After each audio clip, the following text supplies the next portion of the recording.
I just got this LG 42-inch LED TV for a very cheap price. I got it from a second-hand dealer. So today I'm going to mount this TV. So before that, I must make sure I place the mounting thing, this thing right here onto the VESA. So a VESA is actually the length of these four holes right here for you to mount the TV.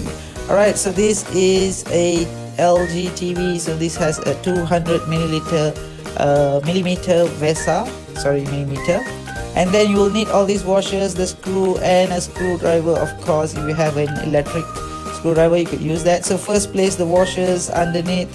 Make sure you prepare all things first, and then you screw the bottom one first, and make sure the mounting stick, the thing that you mount is facing up, and then you just mount it to the TV.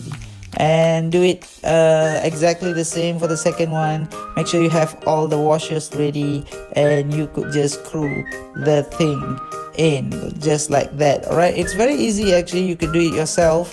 You don't have to call a person to do it. This mounting right here is from Condo Mounts, and it is great. Okay, I'll show you how to place this TV onto a mount later.